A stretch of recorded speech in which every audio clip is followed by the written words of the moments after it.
Cyber attack Pakistan के ऊपर किया गया है, पाकिस्तान के न्यूज़ चैनल्स के ऊपर किया गया है, पाकिस्तान के कुछ अहम जो वेबसाइट्स हैं उनके ऊपर किया गया है, और जो लोगोज लगे हुए हैं या जो तहरीर वहां पर लिखी हुई है वो दुश्मनों के लोगोज हैं, और उन्हीं की तरफ से वो तहरीर है जो उनकी एजेंसीज की तरफ से पाकिस्तान के ऊपर अटैक करने के बाद वो जुमले, वो लाइंस लिखी हुई हैं। तो मेरा क्या बता रहे हैं जो हमारे पास इन चीज़ों को देख रहे हैं, मॉनिटर कर रहे हैं, वो क्या बता रहे हैं, कहाँ से हुआ है अटैक? एक तो इसमें सबसे अहम तफसीलात ये है कि हर एक इंस्टीट्यूशन का, ऑर्गेनाइजेशन का अपना भी एक साइबर सिक्योरिटी का निज़ाम होता है, और अभी क्योंकि इस हैकिंग अटेम्प्ट के बाद obviously the main national umbrella of cyber command obviously they are active, they are trying to थॉट ऑल दीज अटैक्स, लेकिन इंटरनली भी हमें इंस्टीट्यूशन, क्योंकि आपको पता है बहुत सारे वजारतें हैं, बहुत सारे इदारे हैं, और उनका इंटरनल जो एक अपना फायरवॉल सिस्टम है वो बहुत मजबूत होना चाहिए। So I think they should be aware of that.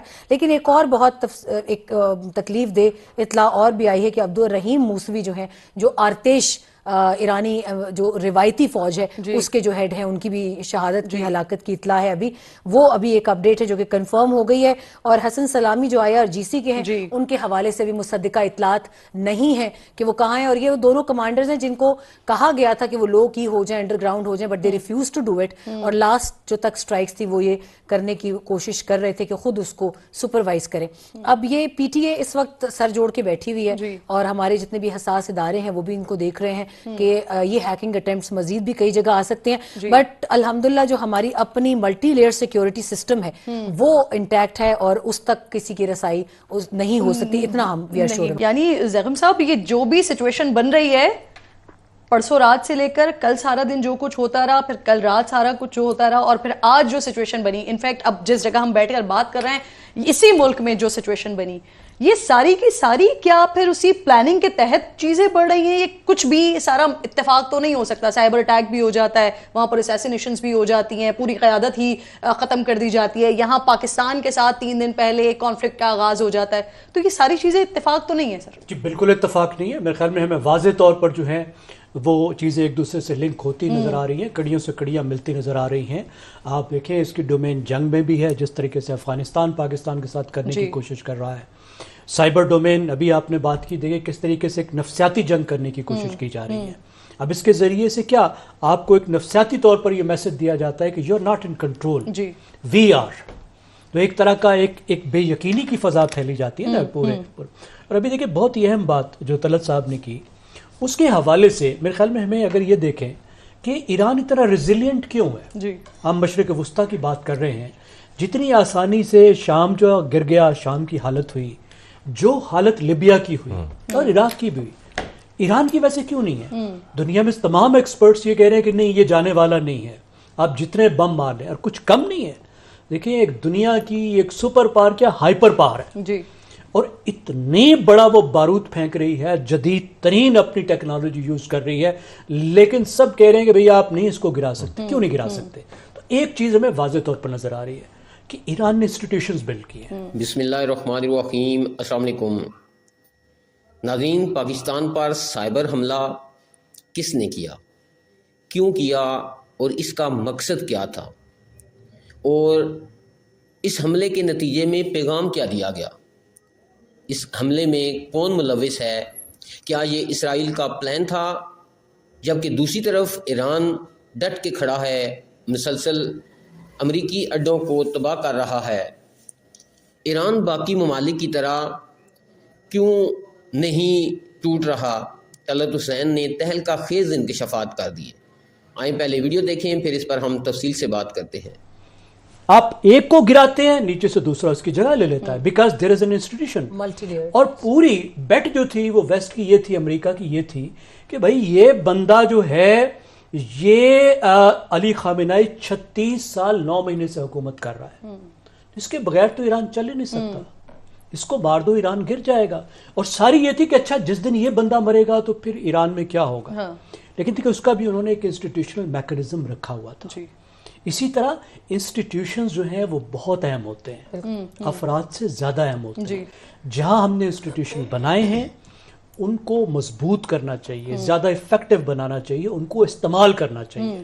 یہ ہماری جو ایک بہت بڑی خامی ہے کہ انسٹیٹیوشنز ہم بنانے کے بہت شوقین ہیں جی, اور بعض اوقات ہم بہت اچھے انسٹیٹیوشن بنا بھی لیتے ہیں, سسٹینیبلٹی لیکن کیونکہ ہم اس پہ توجہ نہیں کرتے تو ہمارے شاندار انسٹیٹیوشن برباد ہو جاتے ہیں, یا پھر خود متنازع بنا دیتے ہیں اس کو. جی بالکل, ہم ان کو کیونکہ سم ہاؤ یہ ہے کہ ہمارے ہاں بہت سے لوگ یہ سمجھتے ہیں ہم انسٹیٹیوشن سے بڑے ہیں, ہم چلا سکتے ہیں نا, تو پھر انسٹیٹیوشن کی کیا ضرورت ہے. ہو سکتی ہے بالکل. طلعت صاحب, ہم پچھلے حصے میں بھی یہی بات کر رہے تھے, اور جب ڈاٹ سے ڈاٹ ملانے کی کوشش کی جا رہی ہے تو ایک طرف انگیجمنٹ جو ہمارے پاس پاکستان میں یہاں پر ہو رہی تھی افغانستان کے ساتھ, دوسری طرف پھر یہ ایران والا واقعہ ہو گیا, اور آج یہ سائبر اٹیک پاکستان کے اوپر ہو جانا, یہ کس قسم کی میسجنگ ہو رہی ہے, یا یہ ہو بیسکلی کہاں سے رہی ہے؟ دیکھیں, ایک تو اب تو وہ پتہ چلے گا کہ پی ٹی اے جب انویسٹیگیٹ کرے گی, لیکن میں نے ابھی سوال ڈالا, ہو سکتا ہے میں آپ سے بات کر رہا ہوں تو اس کا جواب بیچ میں آ جائے.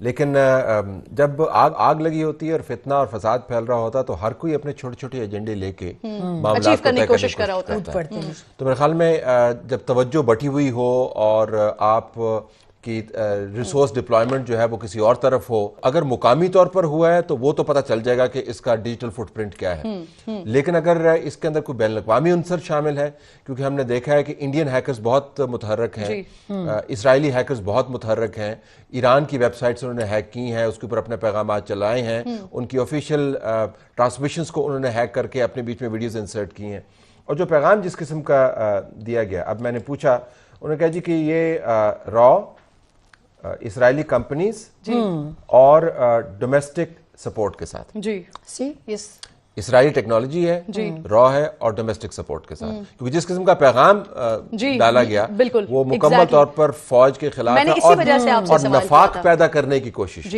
تو وہ بطور ادارہ اس کو اٹیک نہیں کر رہے, ایک خاص حصے کو اٹیک کر رہے تھے. اسی وجہ سے بہت ضروری ہے کہ ہمیں چوکنا رہنا ہے. بہت اچھا ہوا کہ وزیر اعظم نے ایک سیکیورٹی کی میٹنگ کال کی, لیکن مجھے حیرانی ہے کہ نیشنل سیکیورٹی کمیٹی کا ایک باقاعدہ انسٹیٹیوشن بنا ہوا ہے, اور ہم بہت عرصے سے یہ آرگومنٹ کر رہے ہیں کہ یہ ہائیسٹ پلیٹ فارم موجود ہے. زیغم صاحب اس کے اوپر ہمیں بہتر بتا سکتے ہیں.